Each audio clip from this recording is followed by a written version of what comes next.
Narito ang malalaki at makabuluhang balita ngayong araw. Hataw Balita ngayon.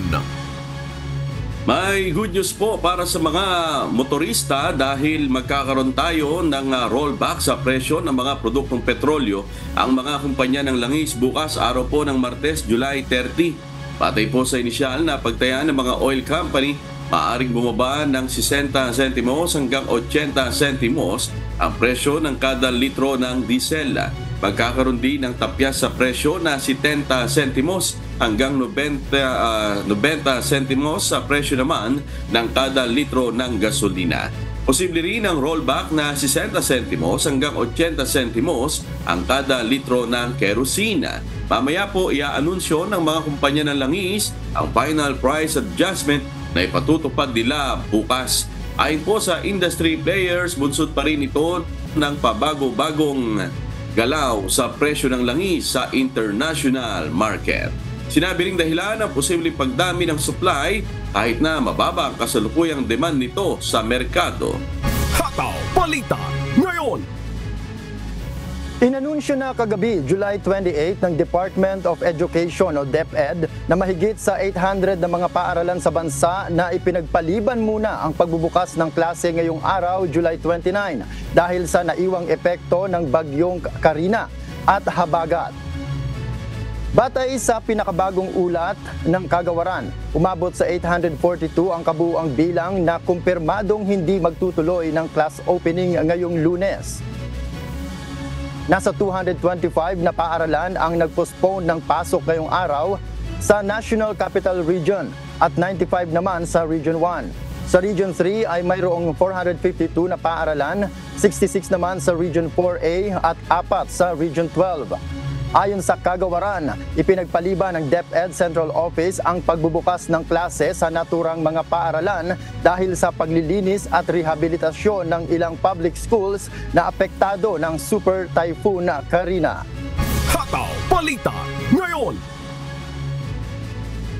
Nag-anunsyo na po ng walang pasok ngayong Lunes, July 29 sa paaralan ang ilang lokal na pamahalaan dahil sa masamang panahon at para sa rehabilitasyon at paglilinis matapos ang pananalasa ng bagyong Karina at Southwest Monsoon o habagat.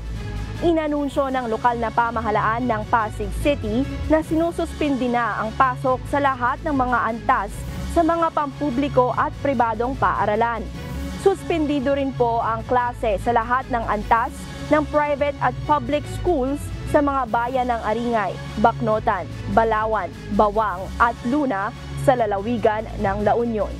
Hataw Balita ngayon. Pinaunahan ni Chinese Ambassador to the Philippines Wang Zilian kasama ang ilang Filipino-Chinese businessmen ang relief operation sa Delpan, Manila. Ayon kay Ambassador Zilian, kailangan ang pagtutulungan ng dalawang bansa sa ganitong panahon ng kalamidad.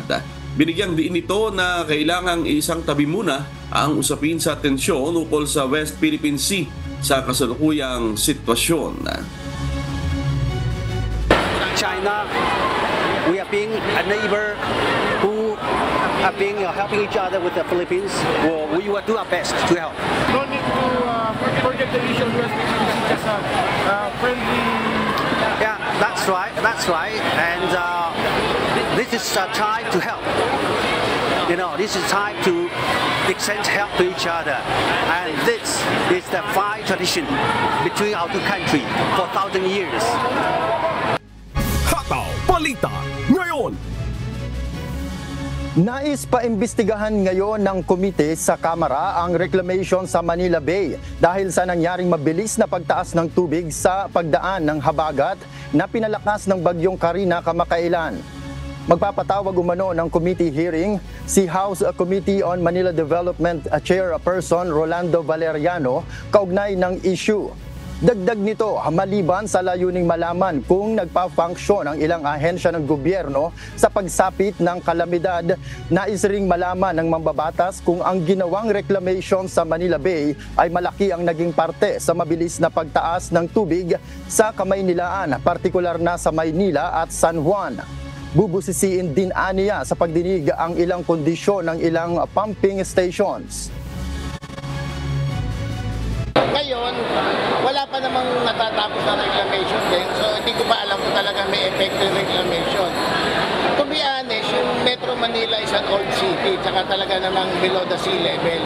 Tignan natin, baka naman talaga yung mga drainage natin sa Metro Manila, ginawa ko 50 years ago, 70 years ago, hindi na siya sapat para sa population ngayon, para sa dami ng tao, para sa dami ng binubuhos na ano. Yun ang titignan natin. If there is a need na dapat merong long-term plan ng DPWH saka MMDA, tignan natin. So tatanungin ko sila sa Wednesday. Dapat meron silang short-term and long-term na plano rito para sa otherwise tuloy-tuloy ito, mauulit at mauulit ito. Hataw Balita ngayon. Kinakitaan kahapon July 28 ng Philippine Coast Guard o PCG ng pagtagas ang siyam na valve ng lumubog na Mount Terra Nova sa Limay, Bataan. Dahil dito, uunahin munang pigilan ang nasabing leak, kaya ipinagpaliban muna ang nakatakdasa ng pagsisimula ng siphoning o pagsipsip sa 1.4 million liters ng langis noong linggo. Binigyang diin naman ng PCG na minimal pa lamang sa ngayon ang mga nakitang pagtagas dahil sa insidente. Sa Martes, na planong muling ipagpatuloy ang pagsisimula ng siphoning kapag natakpan na ang lahat ng mga leak. The order from Admiral Gabanin as per guidance of the President ay takpan muna yung mga valves, i-sealed muna bago magsimula ng siphoning operations para hindi na magkaroon ng anumang leak na tatagas pa mula dun sa oil tanker.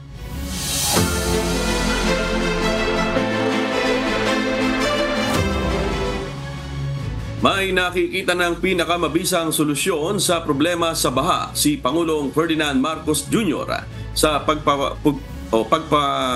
pagpupulong nito sa mga gobernador ng Bulacan, Pampanga at Bataan na pangunahing naapektuhan sa matinding baha dulot ng bagyong Karina at Habagat. Sinabi ng Pangulo na kailangang magtayo ng water impounding facility sa mga bahaing probinsya sa Central Luzon. Si Nestor Torres sumahataw. Hataw Balita ngayon. Nitong Sabado, July 27, isa-isang kinausap ni Pangulong Ferdinand Marcos Jr. ang mga apektadong probinsya sa gitnang Luzon na labis na naapektuhan sa malawakang mga pagbaha dulot ng bagyong Karina at Habagat. Kinausap ng Pangulo ang mga gobernador ng Bulacan, Pampanga at Bataan patungkol sa mga syudad at munisipyo na apektado ng pagbaha. Nakasama na ang distribution ng relief goods at kung mayroong nagkakasakit. Sa Bulacan, ayon kay Governor Daniel Fernando, 17 bayan ang binaha kung saan 300,000 na pamilya ang apektado, habang 2 ang nalunod. Isa namang 5 taong gulang ang nasawi dahil sa diarrhea na posible anyang nakuha sa pag-inom sa potable water. Iniulat din ito na nasa 10 to 12 feet na ang pinakamalalim na naranasang pagbaha sa Bulacan. Sa Pampanga naman ay nasa 20 bayan ang binaha at sa Bataan ay nasa mahigit 10 bayan.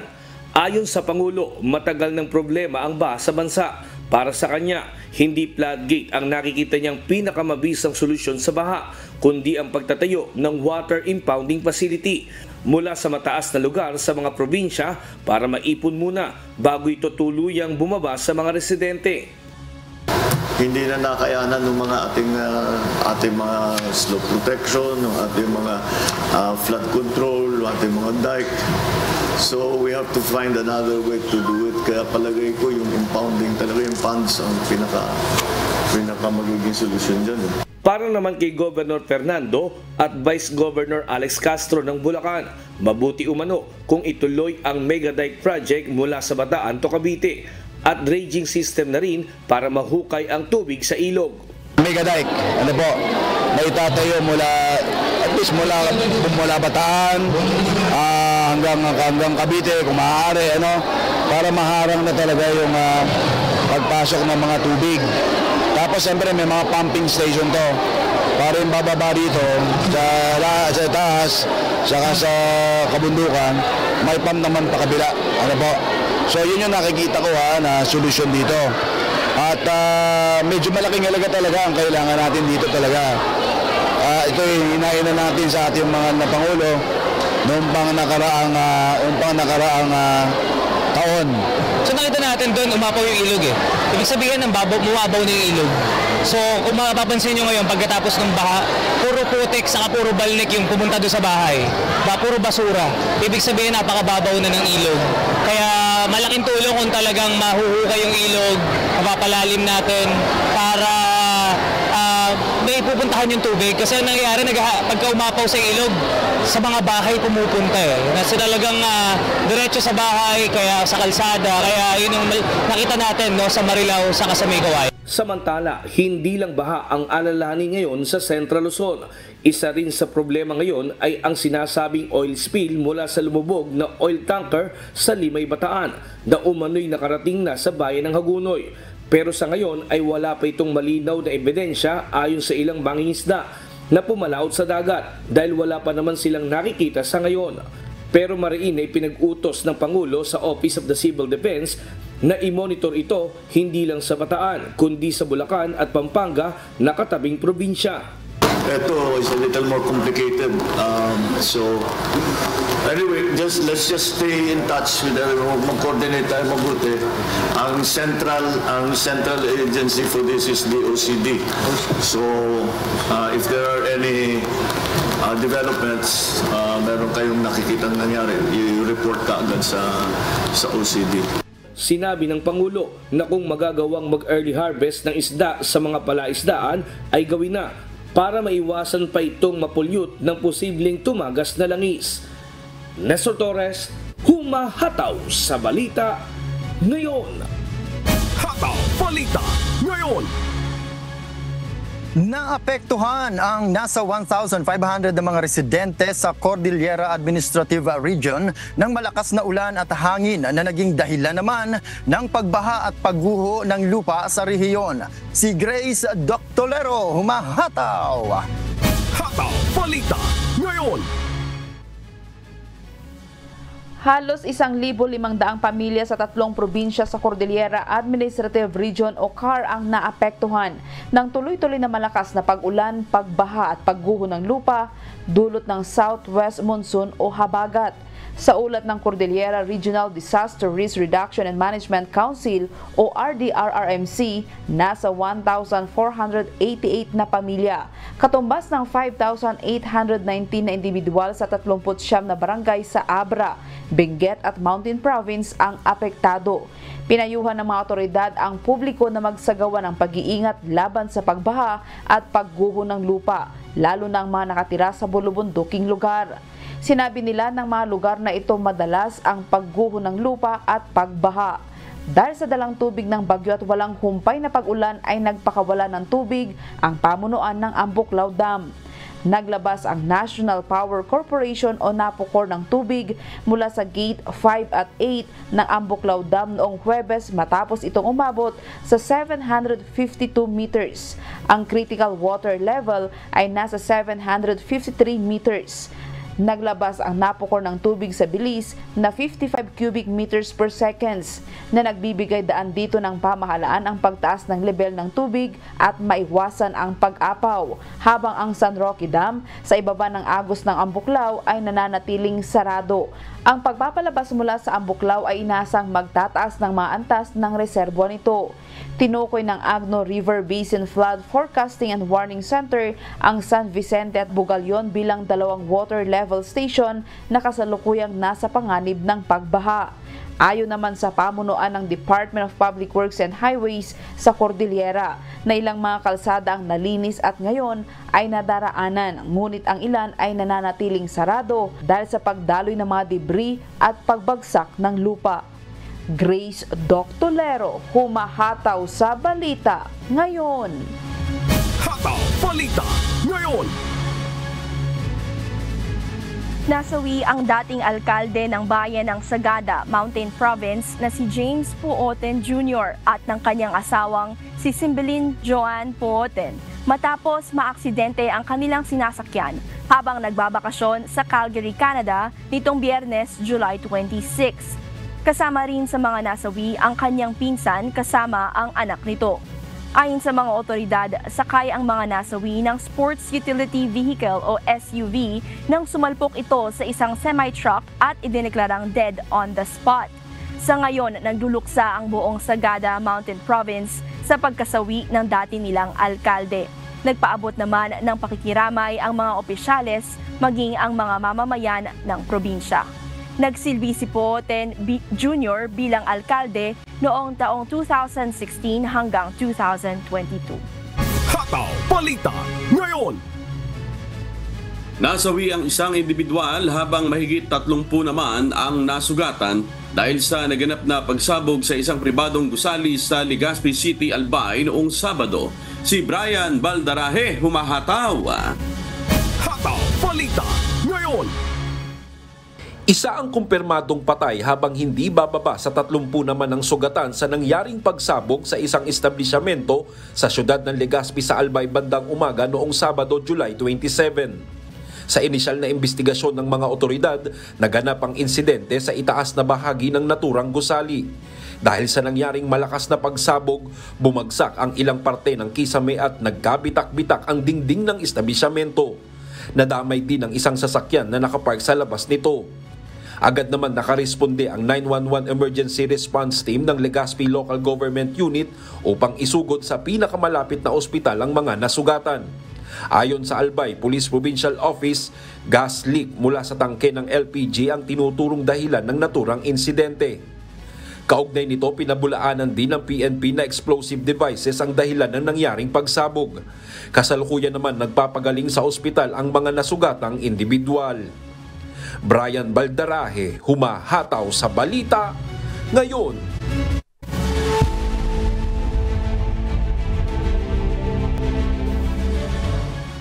Tinamaan ng malawakang power outage ang ilang distrito ng Paris 24 oras matapos ng opening ceremony ng 2024 Olympic Games. Ito ang umahataw na balita ni Early Briones. Hataw Balita ngayon! Isang major power outage ang naranasan sa ilang mga distrito ng Paris noong Linggo, July 28. Sa post ng ilang social media users ng X na dating Twitter, makikita sa ilang videos at mga larawan ng isang madilim na Paris matapos ang di umano'y isang blackout sa syudad. Nangyari ang power outage pagkatapos matamaan ng high-speed rail system ng France ng ilang pagsasabotahe ng hindi pa nalalamang mga individual noong madaling araw ng Biyernes, July 26. Kasabay din ito ng isang magulong umpisa sa pagbubukas ng 2024 Olympic Games, kung saan maraming pambabatikos ang kinakaharap nito ngayon. Dagdag pa rito ang malakas na buhos ng ulan na nagdulot ng pagpapaliban sa ibang sporting events. Sa kasalukuyan, wala pang opisyal na report kung ano ang totoong dahilan ng nasabing blackout. Early Briones, humahataw sa balita ngayon. Hataw Balita ngayon! Sumabak na ang ilang Pinoy athletes sa mga sporting event ng 2024 Paris Olympics. Binubuo ng 22 Pilipinong atleta ang kumakatawan sa Pilipinas sa nasabing aktibidad sa Paris, France. Ito ang humahataw na balita ni James Hilario. Hataw Balita ngayon! Umabante ang Pinoy gymnast na si Carlos Yulo sa 3 medal round sa 2024 Paris Olympics Gymnastics Tournament. Ito ay pagkatapos na magpakitang gilas at maging kwalipikado sa finals ng all-around event, vault at floor exercise noong Sabado, July 27. Muli namang sasabak ang Pinay rower na si Joanny Delgaco para sa quarterfinals sa araw ng Martes, July 30 matapos manguna sa repechage round noong Linggo, July 28. Sa parehong araw naman ang unang laban ng Filipino boxer na si Nesty Peticio kasama ang Pinoy boxer na si Yomer Marshall, swimmer na si Kyla Sanchez at judoka na si Kiyomi Watanabe. Samantala, bagaman natalo ng Filipino fencer na si Samantha Catantan ang pambato ng Brazil, nabigo naman itong makapasok sa next round matapos matalo ng Italian fencer na si Ariana Irigo. Lumaban na rin noong Linggo, July 28 ang mga Filipina gymnast na sina Alea Finnegan, Emma Malabuyo at Levi Roy Vivar. 22 Pilipinong atleta ang kumakatawan at patuloy na nagbibigay karangalan sa Pilipinas sa 2024 Summer Olympics dito sa Paris, France. James Hilario, humahataw sa balita ngayon. Alamin ang magiging lagay ng panahon sa iba't ibang bahagi ng bansa ngayong araw ng Lunes. Panoorin po natin ang update mula sa Philippine Weather Bureau Pag-asa. Sa ating latest satellite images nga natin, makikita natin yung southwest monsoon o habagat na patuloy na nakakaapekto, partikular na sa kanlurang bahagi ng Luzon. Makikita nyo medyo maulap pa rin yung kalangitan, partikular na sa may bahagi ng Ilocos Region at ilang bahagi ng Central Luzon, yung area ng Bataan at Zambales. Asahan pa rin na malaking tsansa ng mga pag-ulan sa araw na ito. Samantala, patuloy pa rin yung pagmamonitor natin dito sa low pressure area na ating huling namataan na sa 220 kilometers northeast ng Apari sa lalawigan naman ng Cagayan. Sa ngayon, basta pinakahuling datos natin, medyo nahihirapang maging isang bagyo itong low pressure area na ito dahil nasa isang environment siya na hindi conducive para ma-develop into a tropical depression. Pero patuloy pa rin nating i-monitor itong low pressure area na ito sa mga susunod na oras. At samantala, sa iba pang bahagi ng ating bansa, sa eastern side ng Luzon, sa Kabisayan at sa Mindanao, mga isolated rain showers and thunderstorms naman ang mararanasan. Kaya sa mga kababayan natin, lalong-lalo na sa mga magulang, mga guro, mga estudyante na papasok ngayong araw, asahan pa rin natin yung mga pag-ulan sa hapon hanggang sa gabi, habang sa tanghali may tsansa medyo mainit na panahon, lalo na sa may bahagi ng Kabisayaan at sa Mindanao. Sa ngayon naman, maliban dito sa low pressure area na ating minomonitor, ay wala na tayong nakikita iba pang low pressure area o bagyo man sa loob at labas ng Philippine Area of Responsibility. Habang sa mga susunod na araw, inaasahan natin na hihina na nga itong southwest monsoon, kaya posibleng mga thunderstorms na lamang ang mararanasan sa mga susunod na araw, bandang hapon yon hanggang sa gabi. Sa kasalukuyan nga, wala pa rin tayong nakataas na gale warning sa anumang bahagi ng ating bansa. Pero nagpapaalala pa rin tayo sa mga posibilidad ng mga biglang paglakas ng alon dulot ng mga thunderstorms. Pero generally, ligtas sa pumalawat ang mga sakyang pandagat, malilit na mga bangka sa mga baybayin ng ating bansa. Samantala, ang araw ay sisikat mamayang 5:39 na umaga at lulubog, ganap na 6:26 ng gabi. At napanood po natin ang update mula kay Pag-asa Weather Specialist Obet Badrina. Tandaan, sa bawat araw na ating nasisilayan, tayo magpasalamat sa Diyos na may lalang.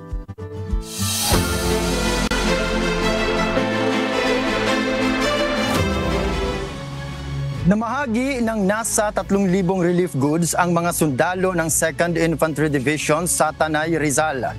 Kaugnay ito sa utos ni Pangulong Ferdinand Marcos Jr. na tutukan at abutin ang mga naapektuhan ng bagyong Karina at habagat sa mga isolated area. Si Jenica Cruz, humataw!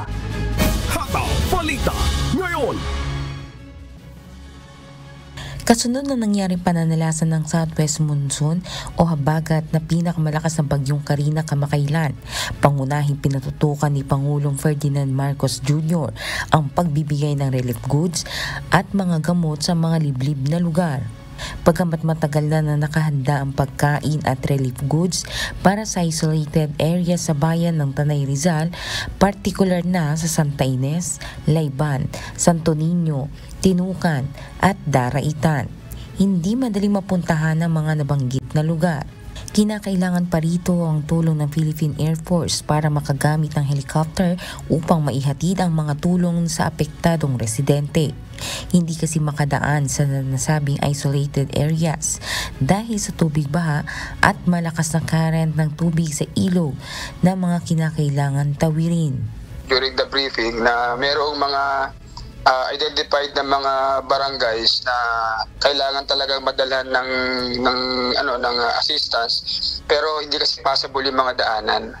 Simula noong Biyernes hanggang nitong Sabado, nagawa ng may hatid ng mga sundalo ang mga tulong ng relief packs at mga gamot sa mga apektadong lugar na isolated area. Kaugnay nito, panawagan naman ni Lieutenant Colonel Jeffrey Molina, ang hepe ng Public Affairs Office ng 2nd Infantry Division. Kung may mga nangangailangan pa ng tulong, naglagay na rin sila ng contact person sa kanilang FB page na maaaring abutin ng mga kababayan.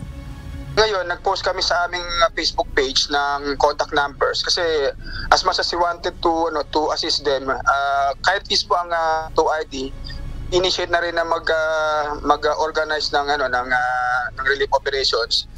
Pwede silang tumawag doon para if in case na mayroong unang-una yung mga gusto mag-provide ng suporta sa mga tao na wala naman silang outlet, pwede nilang tawagan to ID. Jenica Cruz, humahataw sa balita ngayon. Hataw Balita ngayon. Magsisimula ng magbantay ang nasa mahigit 1,000 pulis sa pribado at pampublikong paaralan sa pagbubukas ng klase sa buong Bicol Region ngayong araw. Bahagi ito ng pagpapatupad ng police visibility ng Police Regional Office o PRO 5 upang masiguro ang seguridad lalo ng mga mag-aaral. Mula sa Masbate City, si Jerry Galicia, humahataw live! Hataw Balita ngayon. Hello Jerry, bukod sa pagbabantay sa mga eskwelahan, ano pa ang gagawin ng mga pulis ngayong araw na simula na ang klase? Yes, Leia, bukod nga sa gagawing pagbabantay sa mga school premises sa pampubliko at pribadong eskwelahan, maglalagay din ng Police Assistance Desk ang Police Regional Office o PRO 5 sa 6 na probinsya dito sa Bicol Region. Bahagi ito ng pagpapatupad na mahigpit na seguridad sa mga pribado at pampublikong eskwelahan dito sa Kabikulan. Nasa 1,140 PNP personnel nga itatalaga na magbabantay sa unang araw ng pasukan sa mga paaralan dito sa Bicol. Ang sa PNP Bicol, bukod sa pagbabantay, maging ang mga pangunahing kalsada patungo sa mga eskwelahan ay lalagyan din ng mga marshal upang masiguro na makararating na maayos at ligtas ang mga guro, mag-aaral, maging ang mga magulang sa mga eskwelahan. Gagamitin din ng pulisya ang bike at motorcycle patrol sa gagawing pagkapatrolya sa mga pangunahing lansangan sa rehiyon. Ang naturang inisyatibo ng PNP Bicol sa pamuno ng Police Brigadier General Andre Perez Dizona ay naglalayong masiguro ang pagkapanatili ng kaligtasan at katahimikan sa mga eskwelahan. Sa tayang ng PRO 5, 3,872 paaralan sa private at public school ang lalagyan na nasa 438 Police Assistance Desk. Yan ang balita mula sa Bicol Region. Balik sa iyo, Leia. Alright, maraming salamat Jerry Galicia mula sa Masbate City. Hataw Balita ngayon.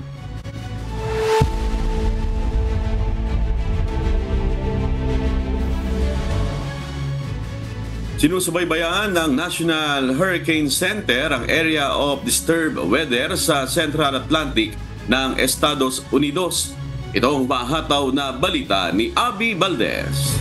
Hataw Balita ngayon. Kasalukuyang binabantayan ng National Hurricane Center ang isang low-chance system sa Central Atlantic ng United States dahil nagpapakita ito ng potensyal na paglipat ng direksyon papuntang Caribbean. Maaaring ma-develop sa susunod na linggo ang system habang ito ay malapit sa Lesser Antilles bago ito lumipat pa hilagang kanluran malapit sa Greater Antilles. Inaasahan na ang chances na mabuo ito sa susunod na 48 hours ay wala, ngunit tataas ito sa 20% sa parating na linggo, subalit itinuturing ng center na mababa ang probability of formation ng gantong porsyento.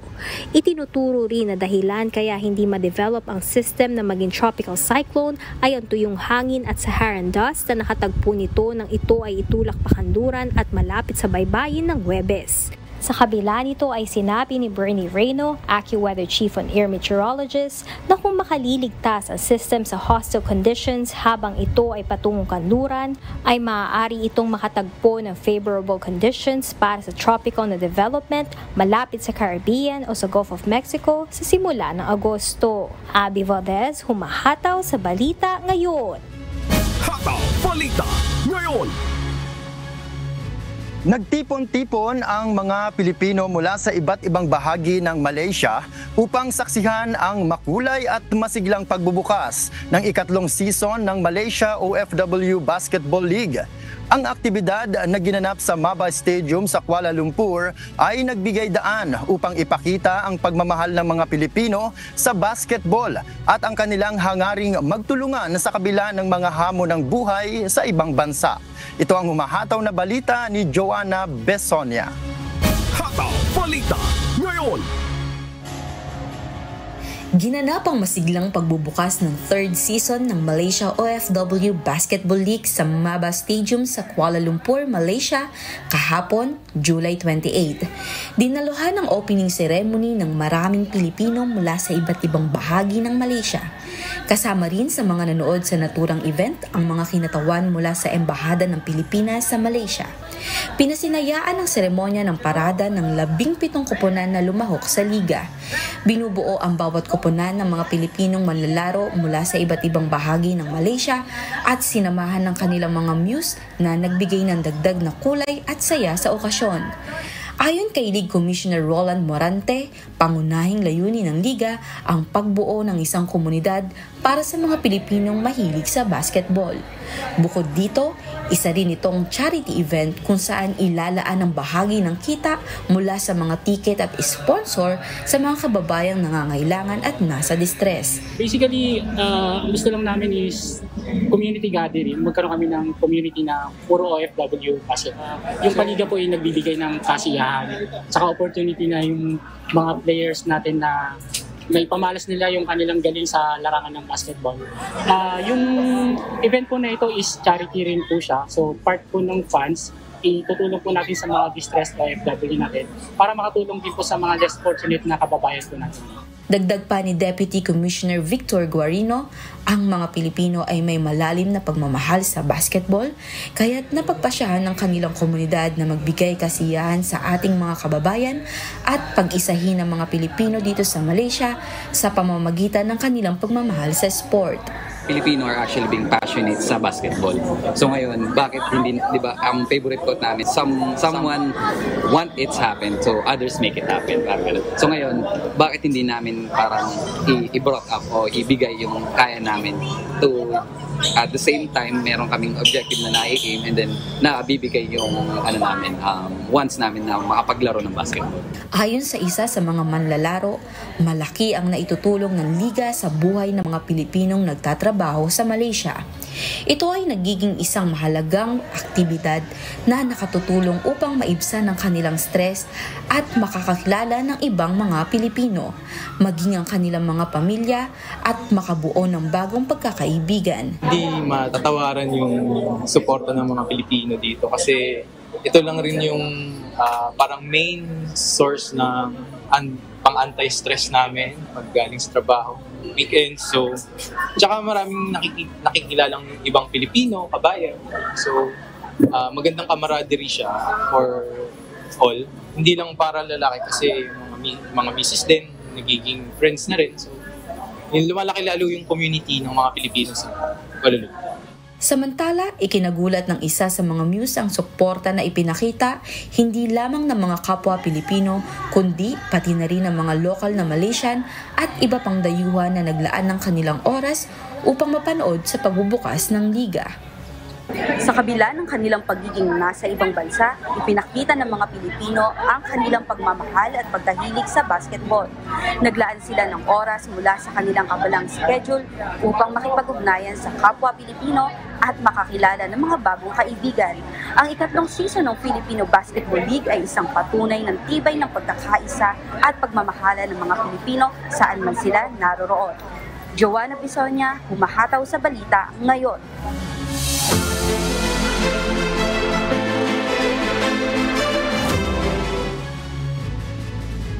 Nakiisa ang mga kabataan ng Members Church of God International o MCGI sa paglilinis sa isang pampublikong paaralan sa probinsya ng Albay bilang pakikiisa sa taunang Brigada Eskwela ng Department of Education o DepEd.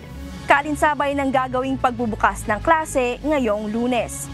Si Francis Atento, humahataw! Hataw Balita ngayon! Aktibong nakilahok ang mga kabataan ng Members Church of God International o MCGI sa Brigada Eskwela 2024 na isinagawa sa Gugun High School sa siyudad ng Legazpi, Albay kahapon July 28. Paghahanda ang nasabing aktibidad sa nakatakdang pagbabalik ng mga estudyante sa mga paaralan ngayong araw July 29. Nasa 30 na MCGI youth ang nakiisa sa paglilinis ng mga classroom at pagpipintura para sa mas ikagaganda at ikaayos ng paaralan. Naging host city rin ng Legazpi sa katatapos lang na National Private Schools Athletic Association o PRISA 2024, kung saan ginamit ang mga paaralan bilang matutuluyan ng mga atleta. Kaya nangangailangan ito ng agarang paglilinis bago ang pasukan. Nagpaabot naman ng pasasalamat ang punong guro ng paaralan na si Sir Emmanuel Salceda sa pagtugon ng mga kabataan sa kanilang panawagan. Iginiit din ito ang kahalagahan ng pakikilahok ng iba't ibang sektor ng pamayanan sa Brigada Eskwela upang maramdaman nila na kaisa sila sa paghuhubog ng mga mag-aaral. Kami po ay nagpapasalamat sa MCG sa pagtugon nila sa ating panawagan. Sila po isang halimbawa ng kung pwedeng maiambag ng iba pa natin mga stakeholders. Malaking bagay na pagpunta dito ng mga bata ay diretso na kaagad sa kung anong layunin ng edukasyon ang pagkatuto. Makatutulong din aniya ang pagiging malinis at kaaya-aya ng paaralan para mas maengganyo ang mga bata na mag-aral. Ang layunin po ng Brigada Eskwela is makapag-ano tayo ng isang environment na conducive para sa pagkatuto ng mga bata. Magagawa natin yan kung ang paaralan ay malinis, maaya at safe para sa mga bata. Francis Atento, humahataw sa balita. Ngayon,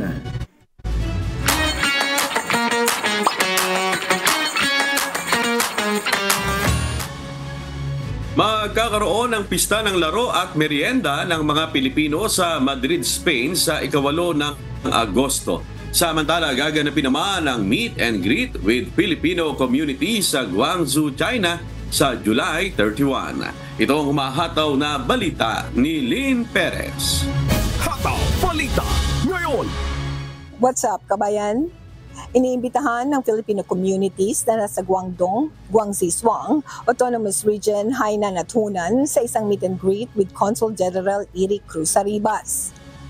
Gaganapin ito sa July 31 alas 6 hanggang alas 8 ng gabi sa event hall ng Philippine Consulate sa Guangzhou. Sa mga interesadong dumalo, scan lamang ang QR code na matatagpuan sa official Facebook page ng konsulado sa facebook.com/phinguangzhou. Inaanyaya naman ang makababayan natin sa Madrid, Spain na makilahok sa pista ng laro at merienda. Gaganapin ito sa ika-8 ng Agosto, alas 7 ng gabi sa Centro de Filipinas, Madrid, Spain. Maring lumahok sa larong wika ng Filipino at Espanyol at tradisyonal na larong Filipino.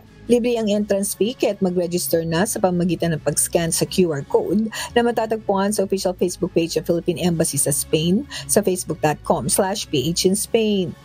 Maghahandog naman ng financial literacy talk para sa mga kababayan nating nasa British Virgin Islands. Gaganapin ito sa August 17 at 18, alas 2 hanggang alas 5 ng hapon sa Pastors Road Town Pub sa Waterfront Drive. Pag-uusapan dito kung paano ang tamang paggamit at pag-iipon ng perang inyong pinaghirapan. Sa mga interesadong dumalo, mag-register lamang sa tinyurl.com/bbifinlit. Samantala, magsasagawa naman ng consular outreach mission sa Fredericton, New Brunswick, Canada sa August 17 at 18 sa Fredericton Inn. Ilan sa mga serbisyong ipagkakaloob ay ang passport services, notarial at legalization of documents, civil registration, dual citizenship at iba pa. Magkakaroon din ng registration for overseas voting at magbibigay din ng serbisyo ang Migrant Workers Office at OWA.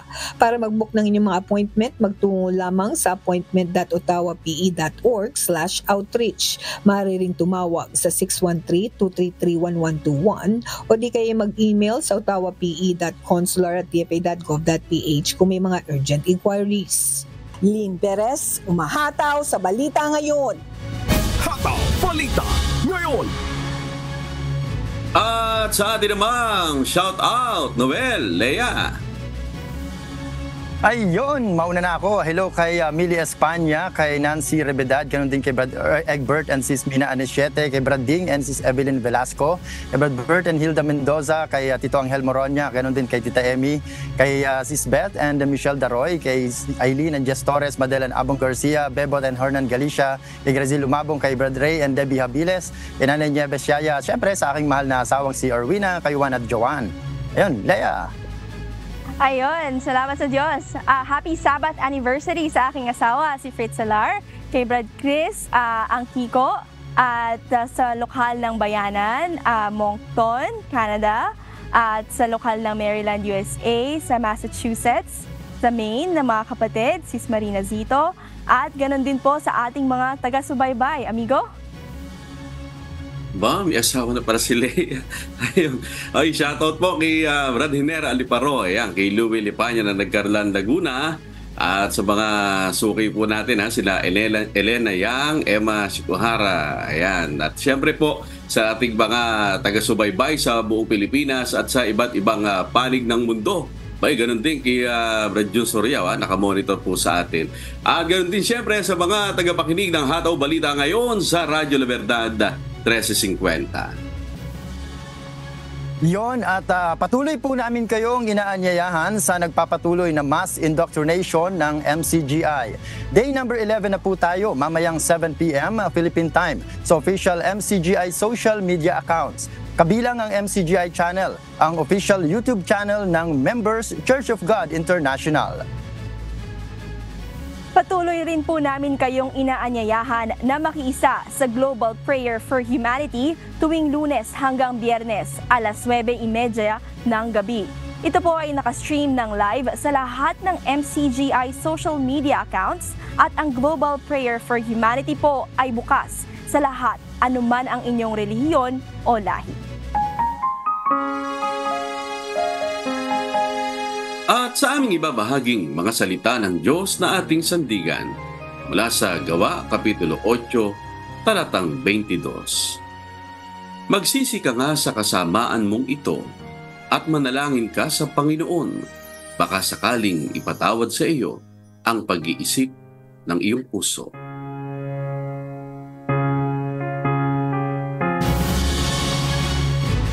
At yan po ang mga humahataw na balita ngayong umaga ng Lunes, ika-29 sa buwan ng Hulyo 2024. Sa kalan po na lahat ng bumubuo ng UNTV News and Rescue, UNTV Radyo La Verdad 1350 at ng ating mga correspondent mula Luzon, Visayas at Mindanao. Mula po rito sa Pilipinas, ako po inyong amigo, Sherwin Pulubong. At iyan po ang mga humahataw na balita sa iba't ibang panig ng mundo ngayong Monday morning, July 29, 2024. At mula rito sa Edmonton, Canada, ako si Noel Poliarco. At ako naman si Lea Salar mula dito sa Maine, USA. At dito sa UNTV at UNTV Radyo La Verdad 1350. Diyos ang aming sandigan, serbisyo publiko ang aming pinahahalagahan. Susunod na po ang Good Morning Kuya. Salamat po sa Diyos at magandang umaga.